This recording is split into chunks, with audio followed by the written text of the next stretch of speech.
ગત ડિસેમ્બર 2024માં મોરબી જિલ્લાના ટંકારા પોલીસ સ્ટેશનમાં એક ગુનો દાખલ કરવામાં આવેલો હતો. આ ગુનામાં બીએનએસની અલગ અલગ કલમ અને જે ભ્રષ્ટાચાર નિવારણ અધિનિયમ છે એમની કલમો હેઠળનો ગુનો તાત્કાલિક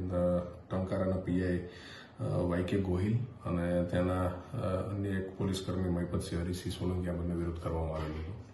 આ ગુનાના આધારે તપાસ જેમ જેમ આગળ વધતી ગઈ તો આરોપીઓની શોધખોળ કરવા માટે થઈને અલગ અલગ સ્ટેટ લેવલની ટીમો અને બીજી અન્ય લોકલ ટીમો દ્વારા પણ પૂરતા પ્રયત્ન કરવામાં આવેલા.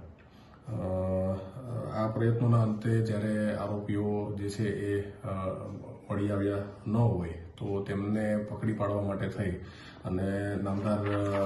સેશન્સ કોર્ટ મોરબી દ્વારા એમના વિરુદ્ધમાં બીએનએસએસની કલમ 72 મુજબનું વોરંટ જે છે એ જાહેર કરવામાં આવેલું હતું.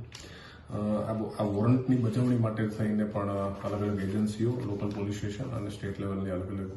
ટીમો જે છે એમના દ્વારા પ્રયત્ન કરવામાં આવેલા હતા કે વહેલી તકે આરોપીઓને પકડી શકાય. પરંતુ કોઈ પણ કારણોસર આ બંને આરોપીઓ જે છે એ પોતે જાણકાર હોય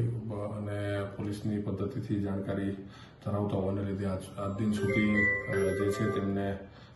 પકડવામાં પોલીસ જે છે એમને કોઈ સફળતા મળી ન હતી.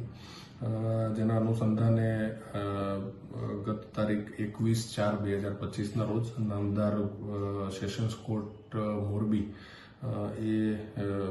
એમના વિરુદ્ધમાં બીએનએસએસની કલમ 84 મુજબનું જે ફરારીનું જાહેરનામું જે છે એ પ્રસિદ્ધ કરેલું છે. આ જાહેરનામામાં નામદાર કોર્ટ દ્વારા અમોને તપાસ કરનાર જે અધિકારી છે એમને 7 દિવસની જે છે એ મુદત આપવામાં આવી છે, જેના અનુસંધાને 7 દિવસની અંદર આ જાહેરનામાની પ્રસિદ્ધિ કરવાની છે અને જો 7 દિવસ પછી જે પણ પ્રસિદ્ધિ થાય એ પછી 30 દિવસનો સમય જે છે એ આ બંને આરોપીઓને આપવામાં આવેલો છે. આ 30 દિવસની અંદર જો બંને આરોપીઓ જે છે એ હાજર તપાસ કરનાર અધિકારી સમક્ષ ન થાય તો ત્યારબાદ તેમના વિરુદ્ધમાં જે પણ ઘટતી કાર્યવાહી, જેમાં એમની સંપત્તિને ટાંચમાં લેવાની જે પણ કાર્યવાહી છે એ કરવાની જે છે એ તજવીજ આગળની હાથ ધરવામાં આવશે. તો હાલ પૂરતું આ જે બીએનએસએસની કલમ 84 મુજબનું જે ફરારીનું જાહેરનામું જે છે એ પ્રસિદ્ધ કરવાની કાર્યવાહી અમારા દ્વારા કરવામાં આવેલી છે અને મીડિયા મારફતે આ જે સમગ્ર માહિતી જે છે એ અમે આજરોજ જાહેર કરીએ છીએ.